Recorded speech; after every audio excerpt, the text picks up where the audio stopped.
अनिल सिंह जी। शीरिश। राधे राधे महाराज जी। गुरुदेव भगवान, मेरा प्रश्न यह है कि निरंतर भगवदानंद की अनुभूति क्या गृहस्थ धर्म में भी प्राप्त की जा सकती है? गृहस्थ धर्म और विरक्त धर्म ये शरीर के हैं ना कि स्वरूप के हैं।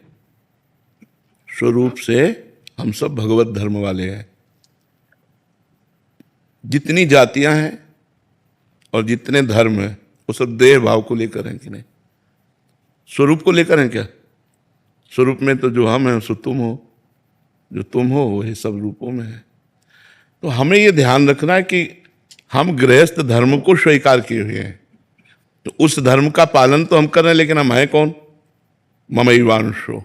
भगवान ने क्या कहा? मेरे तुम अंश हो। जब ये बात हम ध्यान रखेंगे कि हम भगवान के हैं, भगवान हमारे हैं, और हम भगवान का स्मरण करते हुए हर कार्य करेंगे, तो हम क्यों नहीं भगवदानंद में मस्त हो जाएंगे? क्यों नहीं हो जाएंगे? गृहस्थ धर्म सबसे बड़ा धर्म है। विरक्त पैदा कहाँ होते हैं? विरक्त संत कहाँ पैदा होते हैं? गृहस्थों के यहाँ ही तो पैदा होते हैं। विरक्त संतों का पेट कहाँ भरता है? गृहस्थों के यहाँ तो भरता है। विरक्त संतों को वस्त्र कौन देता है? गृहस्थ धर्म ही तो देता है। तो सबका मूल पोषण कहाँ से हो रहा है? गृहस्थ धर्म से। यदि हम धर्म पूर्वक मेहनत करके धन कमाएं और उस धन से अपने परिवार का पोषण करें, आए हुए अतिथि साधु महात्मा का भोजन वस्त्र आदि के द्वारा सम्मान करें और नाम जप करें, तो भगवत प्राप्ति और भगवदानंद सहज है। गृहस्थ धर्म कोई भगवत प्राप्ति में बाधक थोड़ी है। बाधक है ममता मोह, बाधक है अहंकार। मैं ये, मैं वो, मेरा, मैं और मोर तोर तय माया, जय बस कीन्हे जीव निकाया। और अगर हम ये बात सोच लें, नाथ सकल संपदा तुम्हारी, मैं सेवक समेत सुतनारी, तो खत्म। मैं और मोर तोर तय माया, और अगर नाथ सकल संपदा तुम्हारी, मैं सेवक समेत सुतनारी, भक्ति, वही भक्ति हो गई और वही माया हो गई। जो कर्म कर रहे हैं अपने लिए कर रहे हैं, ये माया हो गई। जो कर्म कर रहे हैं वो भगवान के लिए कर रहे हैं, ये भक्ति हो गई। भाव बदल गया तो वही कर्म भक्ति हो गया, और भाव बदल गया तो अब जैसे हम भगवान का श्रृंगार कर रहे हैं, दिखाई दे रहा भक्ति, लेकिन है कि 4 लोग प्रभावित हो, 4 रुपया चढ़ावें, वो माया बन गया, वो माया कृत्य हो गया। भगवत कार्य भी वो मायामय हो गया। और मायामय कार्य है, आप दुकान में बैठे हो, धंधा कर रहे हो, लेकिन आपका उद्देश्य कि अगर आज 100 रुपया ज्यादा आ जाएंगे तो हम वृंदावन जाएंगे, बिहारी जी के दर्शन करेंगे और एक संत को भोजन पवाएंगे। और वही मायामय कार्य भक्ति बन गया, भगवत कार्य बन गया। तो गृहस्थ धर्म को आप ऐसे ना देखिए, पर इतने कार्य हैं, इतनी प्रकार की धाराएं हैं चिंतन की, कि वो चिंतन समेट नहीं पाता। अगर समेट ले तो भगवदानंद में मस्त हो जाए। और समेटने का तभी हो सकता है जब भगवान के भरोसे हो जाए और भगवान के आश्रित होकर, नाथ सकल संपदा तुम्हारी, मैं सेवक समेत सुतनारी, सब काम बन जाएगा।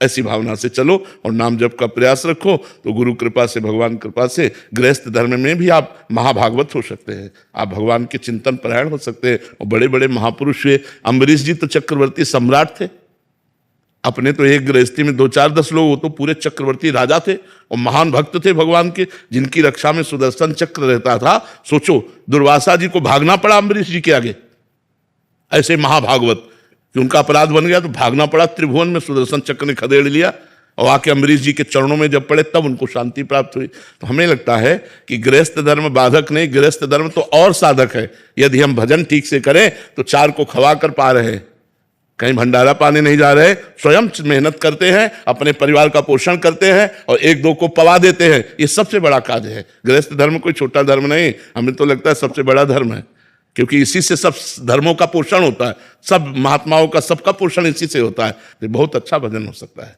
मन करता है गुरुदेव की छोड़ के सब वृंदावन चले आए। तो क्या करोगे? यहाँ भंडारा खा के संसार का चिंतन करोगे? समझ आया ना? घर गृहस्थी में धर्म से चल रहे हो तो मन वैरागी हो रहा है, और जब वैराग लेकर के आओगे तो घर का चिंतन आएगा, पत्नी का चिंतन आएगा, पुत्र का चिंतन आएगा। हमारी बात मान लो, वहीं रहकर भजन करो, डट के मेहनत करो, परिवार का पोषण करो, नाम जप करो, मंगल हो जाए। विपिन कुमार जी, ग्रेटर नोएडा से। राधे राधे। राधे राधे महाराज जी। महाराज जी, आपने हमें सिखाया कि हर किसी में भगवान का अंश है और समदृष्टि समभाव रखना चाहिए, लेकिन गुरुदेव इस कलयुग में चाहे समाज हो, प्राइवेट जॉब हो, पॉलिटिक्स, हर जगह झूठ, कपट और स्वार्थ भरा है। सही बात बोलने पर भी लोग विरोध करते हैं, अच्छाई को मजाक उड़ाते हैं। ऐसे में कैसे समभाव रखा जाए? हाँ, कलयुग का तो प्रभाव सतयुग, त्रेता, द्वापर और कलयुग ब्रह्मा जी के 4 पुत्र हैं। तो ब्रह्मा जी ने चारों को बुलाया और सतयुग से कहा, बेटा हमने नरक बनाया है। ब्रह्मा जी का ही तो बनाया हुआ है ना, रचना तो सब ब्रह्मा जी ने की। हमने नरक बनाया है। तो उनका पिताजी, हमारे राज्य में कोई नरक नहीं जाएगा। तो त्रेता से कहा, त्रेता ने कहा, बड़े भैया जैसा कह रहे वैसा ही हमारे भी आचरण होंगे। द्वापर से कहा, द्वापर ने कहा, आज्ञा पालन की कोशिश करूंगा। जब कलयुग से कहा तो कलयुग ने कहा, पिताजी जैसे बड़े भैया ने कहा हमारे राज्य में कोई नरक नहीं जाएगा, ऐसे वादा करते हैं हमारे राज्य में कोई स्वर्ग नहीं जाएगा। क्यों? पापाचरण, झूठ कपट जिससे नरक जाने वाला है, वो सब आचरणों की बाहुल्यता है। उसी आचरणों की बाहुल्यता आप देख लीजिए। शराब पीना, मांस खाना, पराई स्त्री से व्यभिचार करना, जुआ खेलना, झूठ बोलना, हिंसा करना, ये सब बाहुल्यता है। तो इस बाहुल्यता में आपको बचाना है, ना कि उस नरक के प्रवाह में बह जाना है। हमको सत्य से चलना, चाहे हमें लोग गाली दें, चाहे लोग हमें साथ ना दे, लेकिन सत्य का साथ परमात्मा देता है। असत्य के सैकड़ों साथी हो सकते हैं। एक आदमी शराब पीता था, गंदे आचरण करता था, गुंडाई करता था, तो 20 लोग उसका सम्मान करते थे और 20 लोग अपने दरवाजे पे बैठालते थे। और जब वो हमारे सामने आया और उसको जो हमने शिक्षा दी तो उसने कसम खा के सब छोड़ दिया। तो अभी पीछे आया था, उसने कहा कोई पूछता भी नहीं है हमको। बोले जिस गली में जाओ तो कोई पूछता नहीं, सब विरोधी हो गए, हमारे साथी सब विरोधी। तो संसार, हम सही कह रहे हैं, संसार ऐसा है। और अगर सीधा आदमी है, धर्म से चलता है, तो उसका उपहास किया जाएगा। कलयुग का ऐसा धर्म है। लेकिन हमको चाहिए कि हमें अपने धर्म से चलना चाहिए। लोग गाली दें, उपहास करें, लेकिन भगवान हमारा साथ देंगे। सच्चाई से चलेंगे तो हमारा मंगल हो जाएगा, बुराई से चलेंगे तो हमारा नाश हो जाएगा। धर्म से चलोगे तो सही ढंग से चलो, अधर्म से चलोगे, ज्यादा उपद्रव करोगे, पुलिस मार देगी तुम्हें, या तो विविध प्रकार से आप रोग ग्रसित हो जाओगे, नष्ट हो जाओगे। तो हमें लगता है धर्म से चलो। मनुष्य जीवन बहुत कीमती जीवन है, इससे भगवान को प्रसन्न कर लो, इससे परोपकार कर लो, इससे समाज की सेवा कर लो, राष्ट्र की सेवा कर लो। इसलिए हमें मनुष्य शरीर मिला। गंदे आचरण करना, गंदा खान पान करना, दूसरों को दुख देना, हिंसा करना, इसलिए नहीं मिला। हम मनुष्य हैं। मनुष्य वही जो परोपकार परायण हो, जो दूसरों को सुख दे सके। जी। रामदीन बिश्नोई जी, जो राधे राधे महाराज जी। राधे राधे महाराज जी। महाराज जी, पहले आप एकांतिक वार्तालाप में टेबल पर प्रभु जी की छवि रखते थे, तो क्या इसके पीछे का कोई भाव था? पहले महाराज जी एक छवि रहती थी ना राधा वल्लभ लाल जी की, हाँ, हमारे अंदर भाव यह था कि अगर कोई प्रणाम करता है तो मेरे प्रभु को प्रणाम करता है, इसलिए छवि सामने रखते थे। और अब यहीं बैठे हुए हैं तो छवि की जगह ये हृदय भी तो मंदिर है, इसमें भी तो मेरे प्रभु बैठे हैं। तो तुम्हें देखने के लिए वो बाहर छवि रखी थी, अब उसी को यहीं विराजमान रखते हैं कि यहीं विराजमान है। और दूसरा भाव, ये विराजमान है। हम इनके चरणों में बैठे हैं, आप दंडवत करोगे तो इनको दंडवत जाएगी, हमें दंडवत रहे। हमारे हृदय में भी वो विराजमान है और बाहर प्रकट रूप से हमारे स्वामी है श्यामा श्याम, वो विराजमान है। तो वहाँ पीछे हमारे छवि नहीं थी, इसलिए आगे रखते थे। अब अंदर भी छवि और पीछे भी छवि, इसलिए हम प्रकट में नहीं रखते, प्रकट में सामने नहीं रखते, पहले रखते थे। एकम जी, न्यू दिल्ली से। राधे राधे महाराज जी। महाराज जी, आपने बताया कि मनुष्य जीवन का ये लाभ होता है कि अच्छे कर्म, पूजा पाठ एवं नाम जप से नियति में परिवर्तन किया जाता है, परंतु नियति का ऐसा कौन सा भाग है जिसको परिवर्तन नहीं किया जा सकता? प्रारब्ध भोग, अशुभ प्रारब्ध भोग। जैसे हमारी किडनी फेल है, इसे परिवर्तन नहीं किया जा सकता। जो अशुभ प्रारब्ध बन चुका है कि अब तुमको ये भोगना है, वो भोगना पड़ेगा। अवश्य में भोक्तव्यम कृतम कर्म शुभाशुभम। शुभ और अशुभ कर्म जो प्रारब्ध बन गए, उन्हें भोगना पड़ेगा। इसीलिए बहुत चतुरता पूर्वक जो पाप कर्म बन जाए उसे फटाफट नष्ट कर दो, पाठ के द्वारा, अनुष्ठान के द्वारा, किसी भी प्रयास से, विद्वानों से सलाह लेकर कि हमसे पाप बन गया, उसको नष्ट कर दो, प्रारब्ध ना बनने पावे। अगर प्रारब्ध बन गया तो फिर भोगना पड़ेगा। कैंसर है, किडनी फेल है, हार्ट फेल है, ये नाना प्रकार के दुख, बड़े बड़े दुख आ जाते हैं और उनको बड़े बड़े संतों को भोगना पड़ता है। जो खूब भजन करते हैं उनको भी भोगना पड़ता है। इसलिए प्रारब्ध जब तक नहीं बनता तब तक तो नष्ट हो सकता है, और जहाँ वो प्रारब्ध बन गया फिर उसे भोगना पड़ता है। इसलिए ये प्रारब्ध नहीं मिटाया जा सकता। अतीत जी, लंदन से। राधा वल्लभ से। राधा वल्लभ शेरवंश महाराज जी। महाराज जी, जैसे आप बताते हैं कि श्री जी और सदगुरुदेव एक ही तत्व हैं, तो फिर गुरुदेव अपने शिष्यों और दूसरे लोगों से निरपेक्ष क्यों दिखाई देते हैं? उनकी बाहरी व्यवहार उदासीन जैसा क्यों दिखाई देता है? क्योंकि संत रूप में निरपेक्षता ही सिद्धि है।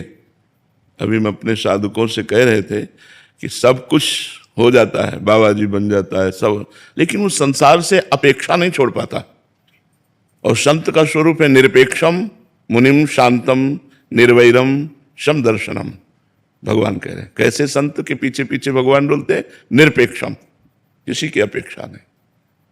वो भगवत स्वरूप से प्यार करते हैं, पांच भौतिक शरीरों से प्यार नहीं करते। वो भगवान के प्रेम में डूबे रहते हैं, इसलिए किसी से कोई अपेक्षा नहीं रहती। वो निरपेक्ष रहते हैं। निरपेक्ष माने किसी की अपेक्षा न रखना, और जो किसी की अपेक्षा नहीं रखते वही सबसे प्यार कर सकते हैं, और जो किसी से अपेक्षा रखते हैं वो प्यार ही नहीं कर सकते। अपेक्षा रखना स्वार्थी की पूर्ति प्यार कहा। और तभी तो सर्व मंगल जगत का वही संतों के द्वारा होता है जो निरपेक्ष होते हैं। जो अपेक्षाकृत जीवन व्यतीत करते हैं उनके द्वारा थोड़ी होता है। जो अपनी आवश्यकताओं की पूर्ति के लिए अपेक्षा रखते हैं उनके द्वारा जगत मंगल नहीं होता। जगत मंगल उन्हीं के द्वारा होता है जो निरपेक्षम मुनिम शांतम निर्वैरम सम दर्शनम। निरपेक्ष है, मननशील है, शांत है, निर्वैर है, समदर्शी हैं, ऐसे संतों के द्वारा जगत का मंगल होता है। ऐसे संत भगवान के प्रिय पार्षद होते हैं। ऐसे संत ब्रह्मबोध महापुरुष होते हैं। तो संतों की साधना ही चलती है निरपेक्षता से। तो जब सिद्ध होते हैं तो निरपेक्ष होते हैं, वो किसी की अपेक्षा नहीं रखते, क्योंकि जितनी अपेक्षाएं वो सब मायाकृत है, उस स्वरूप में स्थित रहते हैं। तो इसलिए संतों का निरपेक्ष स्वरूप है। तो क्या श्री जी का तुम अपेक्षाकृत स्वरूप समझते हो? अगर गुरु निरपेक्ष है तो श्री जी तो आपसे पहले से ही निरपेक्ष है। जब जितनी गुरु कृपा करेंगे उतने श्री जी कृपा दृष्टि करेंगे। बिना गुरु के, बिना रसिकों के, बिना सखियों की कृपा के श्री जी की कृपा का पात्र भाजन ही नहीं बन सकता कोई। तो जो निरपेक्ष है, तो देखो कितने निरपेक्ष है। कहीं सृजन हो रहा है, कहीं पालन हो रहा है, कहीं श्रृंगार हो रहा है, और निरपेक्ष है। परमात्मा का स्वरूप ही निरपेक्ष है, वही गुरु का स्वरूप है। गुरु अरिष्ट का स्वरूप वही। हाँ, अब दूसरी बात आई, आप जितना प्रेम करोगे उससे बढ़ के वो आपसे प्रेम करेंगे, वो निरपेक्ष है। पर यदि आप प्रेम किए तो आप जितना प्रेम करोगे तो उससे बढ़कर वो आपको प्रेम करेंगे। आपने तन मन प्राण गुरु को, इष्ट को समर्पित कर दिए तो इष्ट पीछे पीछे घूमेगा। भक्तन पीछे यो फिरत जो बछड़ा संग गाय। आपका प्रेम बटा हुआ संसार में तो निरपेक्ष है। आपने अपने प्रेम को सबकी ममता ताग बटोरी, मम पद मन बांधी बर डोरी, तो फिर भगवान उसके ऊपर प्रेम की वर्षा कर देते हैं, पीछे पीछे डोलते हैं। अपने भक्त के लिए भगवान रुदन करते हैं, अपने भक्त के चरण चापते हैं, अपने भक्त के घोड़े हाँक रहे हैं, रथ हाँक रहे हैं, अपने भक्त के लिए बिकने को तैयार है। पर भक्त के लिए, जिसने तन मन प्राण सर्वस्व भगवान को समर्पित कर दिया है, जो अपेक्षाकृत जीवन रखते हैं, उनके लिए भगवान निरपेक्ष है, गुरु निरपेक्ष है। और जो अपेक्षाकृत न रहकर अपने जीवन को प्रभु या गुरु के शरण में पूर्ण रूप से समर्पित कर देते हैं, उनका गुरु प्रेम तुम क्या जानो। हम कितना प्यार करते हैं उन बच्चों से जिन्होंने माँ बाप परिवार सबको छोड़कर केवल श्री जी की शरण ली, तो उनको पता नहीं है, लेकिन हम इनको कितना प्यार करते हैं, इन संतों को। वो हमारा हृदय जानता है। जैसे कछुआ अपने अंडों को सूखे पे दे आता है, लेकिन जल के अंदर बैठा उसी का चिंतन करता है, तो उसके चिंतन के प्रभाव से उसके अंडे बच्चों के रूप में परिणित होकर के उन्हीं के पास आ जाते हैं, कछुआ के पास ही आ जाते हैं। ऐसे ही संत गुरु अपने शरणागत जनों का चिंतन के द्वारा पोषण करके उनको अपने समान बना देते हैं, उनको प्रभु मैं बना देते हैं, श्री जी मैं बना देते हैं। समझ में आ रहा है आपको? नितिन कुमार जी। राधे राधे महाराज जी। महाराज जी, प्रारब्धवश जीवन में कुछ कठिन परिस्थितियां आ गई हैं, हम उन्हें भगवान का प्रसाद मानकर सहन कर रहे हैं, पूजा पाठ नाम जप और साधना भी कर रहे हैं, फिर भी मन में एक डर सा बना रहता है कि आगे इससे भी अधिक विकटता बना रहता है। किसका प्रश्न है? हाँ, ये बना रहता है चूंकि अभी हमें पूर्ण विश्वास नहीं, हम अभी अपने परमात्मा को पूर्ण जानते नहीं, अपने भगवान को जानते नहीं। समस्या इतनी बुद्धि है, भगवान अनंत है, वो चाहे जितना विकराल रूप समस्या धारण करे, जरा सी है। भगवान अनंत महिमाशाली है। एक बार ब्रजवासी सब गाय चरा रहे थे, तो मुंजा टबी वन है एक, मुंजा टबी वन में आग लग गई। वैसे ही जंगल में आग लग जाए और बड़ी हवा चलने लगी और बीच में वो फंस गए मुंजा टबी में। अब उन्होंने पुकारा, हे कृष्ण हे करुणामय, अब तुम इस दावानल से हमारी रक्षा कर सकते हो, इस जंगली आग से हमारी रक्षा कर सकते हो। भगवान ने सब सखाओं से, ग्वाल वालों से कहा, आप सब लोग आंख मूंद लो। सबने आंख मूंद ली। भगवान अपने मुंह से पूरी अग्नि पी गए। भागवत में लिखा हुआ है, अपने मुख से पूरी अग्नि का पान कर गए भगवान। और जब उन्होंने आंख खोला तो देखा भांडीरवट में है, मैं गाय बछड़ा सहित सब भांडीरवट। कर तुम अकर तुम अन्यथा कर तुम, सर्व समर्था स ईश्वरा। जो करने लायक है वो तो कर ही देता है, जो नहीं करने लायक वो भी कर सकता है, जो बिल्कुल असंभव है वो भी हो सकता है। भगवान की कृपा से क्या नहीं हो सकता है?